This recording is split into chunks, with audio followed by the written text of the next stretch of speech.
Hey Insanity instructors, my name is Will and this is the overview for round 18. With me I have Cameron, who's going to be taking you through the exercises. We're going to get straight into it with the warm-up. First move is the power squat. Now feel free to use this as a low impact intro to the exercises. You don't need to go straight into the jump. So Cameron's going to take his feet into a wide squat position. His toes are turned out slightly so that his knee tracks over second and third toe. His chest is up, his abdominals are braced, his shoulders are back, and he's just going to drop down, lifting his hands up to shoulder height. Cool. So as you'll see, he's sitting back and down, his heels are dropping into the floor, his knees are tracking forward. Once people have got that strong squatting position, they can add a little jump. So the feet go out and you drop, and then he jumps back together. Perfect. Making sure that people are staying nice and upright, keeping their abdominals braced to protect their lower back. Great. Move number 2, stepping out lateral lunges. So, Cameron's going to take a step out to the side. He's going to drop his body forward, keeping his abs braced so he's protecting his lower back again, and step from side to side. So one to one to the other. For the modification, he could take a little bit smaller and put his hands to his knees. That's just going to allow a little bit less pressure on the lower back, and for people that either have lower back problems or are not quite warm, it's going to be slightly easier for them to do at this stage. Move number 3, plank tap outs. So I'm going to get Cameron to come down into a plank position to start. Okay, so what I want you to think about with a plank position is that it's basically like standing up, except you're doing it parallel to the floor. So your hands are directly under your shoulders. The elbows are not locked. They're a little bit soft, but your arms are straight. And then you're in a straight line from the top of the head, through the shoulders, the hips, and then straight down to the ankles. If I was to get a yardstick, or a meter ruler as we would say in the UK, and place it on Cameron's back, it would hit him in all of those positions because they're in alignment. So with the tap out, Cameron's going to just take one foot each time and tap it slightly out to the side. So this is the warm-up. All we're doing here is activating the core and a little bit of the trunk. The toe doesn't have to come right up to the waist. It can just be a small tap. The modification is to do from the knees, a tap out, or simply to hold the plank. Okay, staying on the floor, move number 4.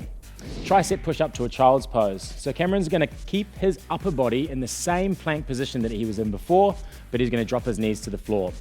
His hands are nice and close. He's going to do a tricep press up, come up, and then he's going to hinge back into a child's pose. So the reason we start with the tricep press up is so that the hands can be placed in a safe position for that move. When people come back into the child's pose, their hands should stay where they are. If they slide them back too much, they might end up coming too far forward when they do the tricep push-up. So make sure you do start in the plank into the tricep push-up. Feel good? Cool. Modification, minimize the range. Just make it a little bit smaller. Right, we hop back up to our feet, move number 5. So if you're teaching in a small classroom, you're going to need to move back before you start this. So we're going to take a couple of steps back. It's the forward and back shuffle run. So Cameron's going to run forward, touch the floor, run back, and touch the floor. Now the point of this is to get people moving forward and back. It's to introduce some forward and back motion, and it's also just to get them feeling that running athletic feeling. It doesn't matter how they run or how they look or which hand they use to reach down. Also remember, they don't have to reach the floor. If they're not yet warm, or if they want to use a modification, they can just reach to the knee or anywhere towards the floor. The idea is the forward and back here, getting the joints and the muscles ready for the work that we're about to do in block number 1. Great. And then last up, we have the hop hop jogger, which is the warm-up version of a move that we've used as a power move in previous rounds. So Cameron's going to do 2 hops to the side, and then he's going to jump onto one leg. Great. So it stays low, and what we're doing is we're introducing a little bit of side-to-side lateral movement. Later on in the agility round, we're going to be jumping from side to side, and we're going to get our joints warm by starting that lateral movement small and introducing a little bit of work into the muscles, moving in the sideways direction. If you want to take it down to a modification, we can just make it a whole lot smaller with a very slight lift of the back leg. Great, and that's your warm-up. Block 1, plyometrics and speed. We need to make sure that as we progress through this block, we focus on those 2 things to make sure our cues are nice and targeted at what our objectives are in this block. Number 1, broad jump. So we're going to start in a squat. Now we've done this in the warm-up already. People know what they're doing, but you need to remind them of what they need to do. So knees track out, chest stays up. Cameron's gonna swing his arms back, and as he swings forward, he's gonna jump. He's gonna stick the landing, hold. Do it again. This time he's gonna stick the landing. Ready? Drop. There's a fraction of a hold, just so you can feel your legs engage. And then he's gonna stay low and shuffle back. Good, and repeat. So he's gonna use the momentum of his arms to swing forward and drive his body up and across. That's the plyometric element. And then he's also gonna make sure he's low in the start to get a big explosive drive and land low to really work into the legs. Modification for this is to step forward, still dropping low, or to make the jump a little bit smaller. As we progress this, think about using cues that will help people to get more out of the move, such as explode out of the floor, or like a long jumper, drive through the hips. Perfect. I'm not gonna make him do any more, this one's quite tough. Move number 2, plank jacks. We know the plank pretty well by now, we're gonna revisit it quickly. So Cameron's gonna come down into a plank position.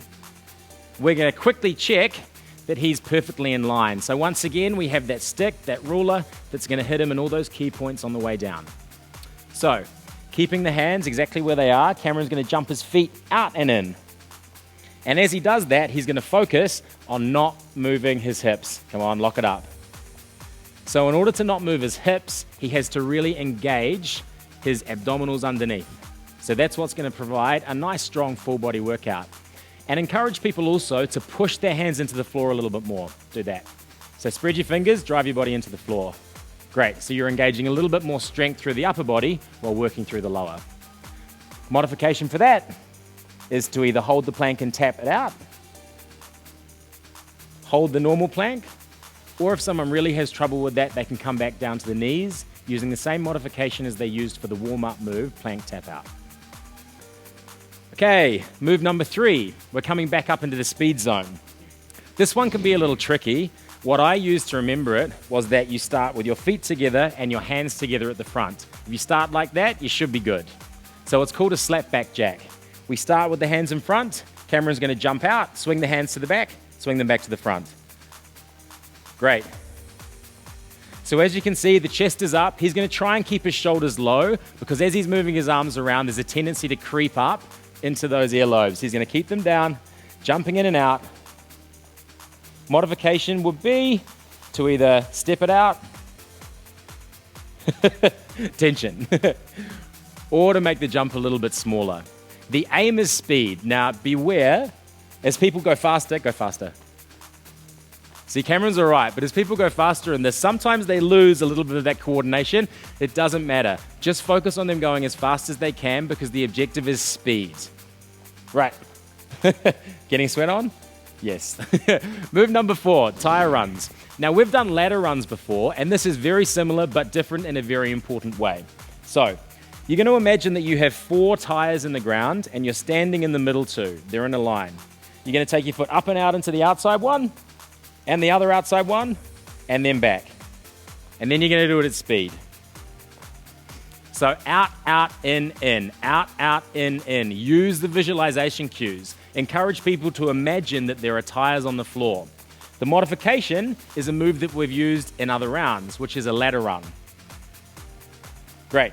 So in this, it's a tiny little speed ladder. You might have seen it used in Insanity Asylum, that thing that's got the yellow bits of plastic. It's only about that big. With the tire run, the tire's about here. So Cameron's gonna need to lift his knees to get up and over. Abs stay braced. Use the arms, there you go. Now we're incorporating the whole body.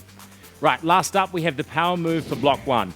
Double wide burpee jumps. This is one of my new favorites. So Cameron's gonna start in a wide squat. He's gonna drop down into a burpee. So his hands come directly below his shoulders. He jumps back, jumps in, jumps back, jumps wide, jumps up. One too many. Down you go. Back, in, back, out and up. Perfect. Do it again. See if you can get it. There you go. So, we've done burpees before. We've done wide burpees before. What we're doing here is incorporating that forward back in a wide plank. So notice that his feet stay wide. They don't come together. People may struggle. They might do 1. They might do 3. That's okay. It doesn't matter. They're here to work. Once they get that timing, they're going to be good. Modification, come back into plank, is to step 1 foot outside the hand Then the other foot. Come up, reach. You're sweating. Or come down into plank and do a spider lunge on each side and then come up. Great, that's your block 1. Working? Block 2, strength and stability. This is where we use bodyweight exercises to build our lower and upper body strength, and we also add a little bit of balance work using one arm or one leg to work on our stability. So the first move is a pulse push-up. Cameron's working pretty hard, so I'm going to let him do it from his knees to start. So his hands are going to start in a tricep position. If he was up in a full position, he'd be in a plank. So he's going to come down and do one pulse, and then one push and change. Pulse, push and change. Now I'm going to get him to do it plyometrically, so there's going to be a jump change. So pulse, push, change. Pulse, push, change. So it's a pulse push-up. There's one pulse. Down, bang. Down, bang. Great. Do you want to do a couple from your toes just to show what a plyometric looks like? Awesome.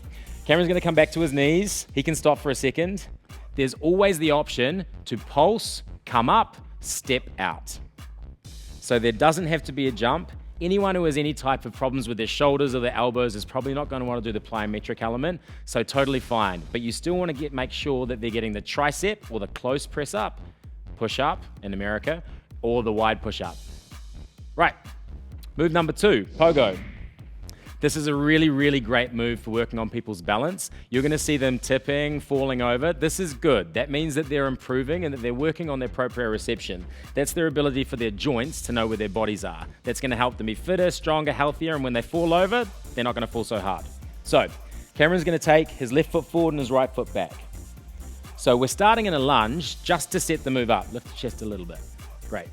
So we're starting in a lunge, but I want you to think about that left foot doing a single leg squat, because that's what it's about to do. So he's going to go down and up, and then he's going to lift the other knee. Do one more there. Okay, so we set up the movement, and now we're going to add a balance element to the back. So he's not going to touch his toe down, single leg squat. Cameron's tired, so he's struggling. Your classes will be like this too. If they're new, they're going to really struggle to do any of that balance, but it's okay. So it's a single leg squat, followed by a knee drive and a jump. How many of them can you do? Do you want to do the other leg? So there's 2 things to think about. You can stop. One is making sure that the knee tracks over the center of the foot and drops down. So you do that single leg squat and you're locking the leg. You also want to track the toe out behind for balance. Watch for people in class because they often will bend their foot and tip forward. That's going to send them hitting forward and they're not going to be able to get the squat element. The next bit, plyometric drive, so it's just a knee jump. All good? Moving on. Modification would be to do it how we started. Stay in the lunge, come down, and then just tap. The reason the modification looks like that is because it allows people to build up to doing the full version. They follow the same plane of movement, and as their balance and strength gets better, they can begin to take the foot off the floor. Move number 3, tricep dip knee tap. Camera's going to come down onto the floor, facing the camera. So he's going to take his hands underneath his shoulders. Make sure you tell your classes to put their fingers facing forward. If they don't have their fingers facing forward, they cannot succeed in this move. So it's the first cue you got to say. He's going to do one tricep dip and then reach across and tap the alternate knee. One tricep dip, reach across and tap the alternate knee. So tricep dips, things to watch out for. You can stop for a second if you like. Have a rest. In your classes, you need to watch out for people doing a hip thrust. Do a hip thrust for me. That is not a tricep dip. But if someone has really weak triceps, that's what they're going to start by doing, and they're going to think that they're doing the same movement as you because they're going up and down, but they're not. It's all about the elbow bend, and it may be a very small movement. So the modification for this is to release the load. So Cameron's going to take his hips down, and he's just going to bend his elbows and drop back, come up, and then reach across to an alternate knee. So he can do everything with his hips on the floor. He's working in the same plane of motion, he's working the same muscles, and he's building himself up to be ready to do the full version. Great. Move number 4, plie creep. So this is a squat in 3 phases, kept nice and low. So he's going to start, knees tracking forward over toes, jump out to mid, so come down to a squat. Good, now go wide. Good, now come back in. Perfect. 3 phases of squat, narrow, medium, wide. Cameron's going to make sure that his toes track out using the squat form that we talked about in the warm-up. So when he's wide, his knees are tracking over his toes. The key is that he has to stay nice and low. Good. Modification, much smaller jump, or if someone doesn't want to jump at all, they can just stay wide in the squat and step in. Perfect. Okay, power move for this one. 4 running spiders, 2 push-ups. Easy, just like it sounds. Well, easy to say, not so easy to do. So, spider lunge. Cameron's going to come into the plank. He's going to take 1, 2, 3, 4. Back to plank, 2 push-ups. Just 4. Go. 1, 2, 3, 4. Push. Push. Do it again. Good. Okay. Modification for that. Slow it down. Tap to the side. Then the knees come down for the push-up. Great. Okay, you can stop. Now, as you saw, when Cameron did it the first time, he did 5 spider lunges. If your class members do that, don't worry about it. Count them in. Go 1, 2, 3, 4, push, push. 1, 2, 3, 4, push, push. It doesn't matter if they do 3 one time, 5 the next, but encourage them to get that rhythm so that they can get what the move is supposed to be. Cool. Moving on.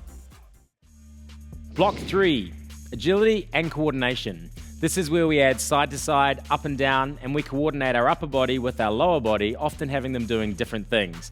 And I'm not going to lie to you, this one has a bit of a plyometric focus, so it's going to make your class work. First move, batter up. So we're going to start by turning side onto the class and coming down into a squat. We've done a squat a lot by now, so your class should know how to do it right, but make sure you check that their chests are up because that's key for this part of the exercise. So as you can see, Cameron looks like he's about to hit a baseball. He's going to jump and do a 180 turn, land and reverse. Perfect. Good. Stay down, stay down. So the key is he's starting in a squat and he's finishing in a squat and he's turning as he jumps. So there's no half bounce on each side. You're going straight up, straight down. Good. Modification would be to start in the squat, to swing the bat, but to step it around. So you're still working the depth of the squat, you're still incorporating the movement of the arms and getting the core involved, but there's no jumping and no impact. Perfect. That's one that you should play with. Have a little bit of fun, use some sporting references. You'll see that in the actual class video, Katie plays with it a lot.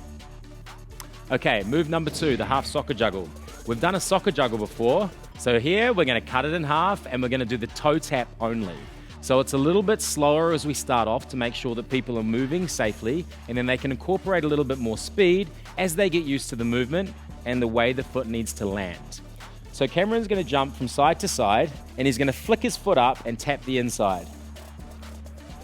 Now what he's going to make sure is that he grounds his heel every time he lands and he keeps his knee nice and soft as his knee tracks out gently, engaging the quad and the glute. Now, if he wants to go a little bit faster, he can. Modification would be to take the run out entirely and to just step from side to side with purpose. Perfect. Okay, so when you bring this to your classes, feel free to start in the low impact version. The very first time that you teach this round to your class, start with just the tap. Allow people to get the feeling for it before you incorporate the jump. Make sure that anyone who looks like they need the modification uses it, but encourage people once they've got it to go for it. Move number 3, the power clap under. This is Cameron's favorite move. This is the bit he's been waiting for in the overview, right? Yeah? Okay, so Cameron's gonna come down into a squat. Yeah, there's that squat again. He's gonna swing his arms back, jump up, and clap under one leg, and then the other leg. Perfect. Okay, you can stop. Stop showing off. Okay, so the modification for this is to take out the jump and to avoid the clap, because that's going to be a bit tricky for some people. So, modification is just to tap the top of the knee. Still getting depth and still getting height when the knee comes up. So you're getting low, working the squat, and also working into the core as that knee drives upwards. Awesome. That's a great one for height, and it's a real tricky thing for coordination for people to get it first, but once they get it, they really enjoy it. Move number 4, shuffle touchdown 180. So I'm going to get out of the way, move forward a little bit. Cameron's going to shuffle to the side. He's going to touch the floor. He's going to turn around, back, and then go reverse. Perfect. Touch the floor on both sides, please. There we go. So, just like batter up move number 1, this move has a real sports feeling. Use a whole lot of sporting analogies. You know how to do the squat. You know that the chest needs to stay up. You know that the abs need to be braced. Okay, you can stop now. You'll see in the class video that Katie really plays with this. She tells you that you can go sideways, that you can start interacting with your class. Maybe you can give them a high five instead of touching the floor. This is the block where you can really start to play and to get amongst it, so use the moves to do it, and make sure you use some sporting analogies, like football. Snap, right? Yeah, it's a snap. I got told that yesterday. Okay, last move, power move. High knee switch kick. So, we're combining 2 moves that we've done before in succession. So 2 high knees, 2 switch kicks. Good. 1, 2, 1, 2. 1, 2, 1, 2. Arms are up in that insanity position nice and strong. And the modification is to either step it out or to keep it really low and just kick to below knee height. That way you can keep the speed going and the cardio work up. Awesome. That's block 3. Block 4, abs and core. In round 18, we've tried to incorporate some standing exercises, some prone, some supine, but we've also put some exercises that work both the front and the back within the same move. And so it feels really good to get that integration between front and back. So the first move, and we put it first for this reason, is the rotating lunge. So this allows you to use the recovery period to get people set up into the right position, because you're going to be twisting through the upper body and also moving the lower body. It can be a little bit confusing, so a nice long setup can really work. So Cameron's going to take 1 foot back. He's going to bring his hands up, hands up in front, and then he's going to turn over his bent knee. Great. Then when he steps up and lifts his knee, he's going to turn over. So the arms are up here. There's a twist going on in the upper body, and the twist is always going over the knee that's bent. That's the key to getting the move correct. As long as your body is always looking over the bent knee, you're going to be fine. We do it on each side, and then in the final set, we do it 15 seconds each. Modification, shorten the range. A little tap so that the balance isn't quite so challenging, and a slightly smaller lunge back. Great. So move number 2, crouching reach. Right, you might have seen this in some other formats that we do, but we've put an insanity spin on it. So, on his hands and knees, Cameron's going to come up. Wait, come up to the toes. Great. Now, encourage your class to take a little inch forward. So step those, perfect. That's going to be in a great position to really work through the core. So he's going to use alternate arm and leg. Great, coming up. Now you'll notice that both the arm and the leg is bent, so it's just like you're doing a run. It's that athletic running motion in the arms and the legs, and he's going to be working right through his core stabilizers to keep that balance as he takes away points that allow him to stay stable on the floor. Great. Modification for this is to come down into a hands and knees position, draw up through the core, flatten the back. Great. And we're going to do the same thing, but one knee is going to stay on the ground. So again, we're doing the same sort of movement. We're allowing people to follow the same plane of movement, but we're taking away a little of that balance challenge as they build up their strength. Great. Move number 3 is the V-sit twist. So Cameron's going to come into a V-sit position. He's going to take his arms out wide, and then he's going to alternate with a twist through the upper body and a tap to the toe. So he's going to be incorporating lower abdominal work because those legs are lifted, as well as a nice bit of work through the obliques as he twists. It's also going to give him some great rotation through the spine because we've done a lot of jumping and you really do need to feel it open up as we get towards the end of our workout. Modification for this will be to keep the arms nice and wide and to bend at the elbow and just tap to one knee. So we're still getting that rotation, we're still getting that nice twist through the spine, but we're reducing the load and making it a little bit easier for people to do.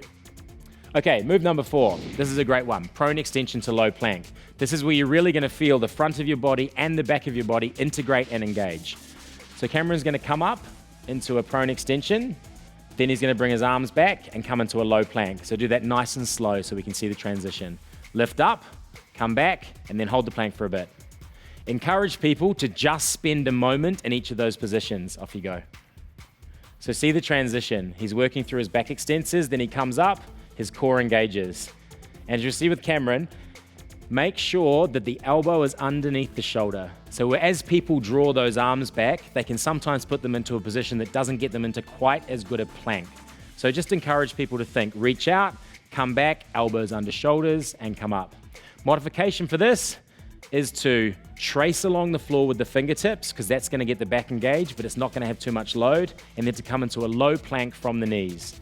Whether it's a high or a low plank, whether it's from the knees or from the toes, there's got to be that muscle engagement through the tummy. Great.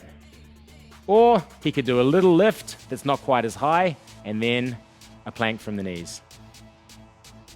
Awesome. Right, one to go. It's the power move. It's one we've done before, the hip up to V up. So we're going to come back into the other position. Hands directly under shoulders. Cameron's going to squeeze his glutes and drive his hips up into the air. Then he's going to come down and do a V up with a little hold. So the key is to hold that V up just a little bit. So hold it, hold it, hold it. Good. The higher he can get in the V, the more he can reach towards his toes. Reach right forward. Good, the better it's going to be. So once again, he's going to engage the glutes, engage the back, and then he's going to get the rectus abdominis working at the front. Now with guys who have limited flexibility, which includes myself, it's really hard to get into that hip up position. So just get them to really focus on squeezing the glutes and driving the hips up. If they've got limited mobility through the shoulders, they might not get that high, but the key is to get the glutes firing. Modification, to take the feet in a little bit. Good, lift up the hips, and then just reach one leg up. So we're reducing the load. And that is your block 4 in Insanity Round 18.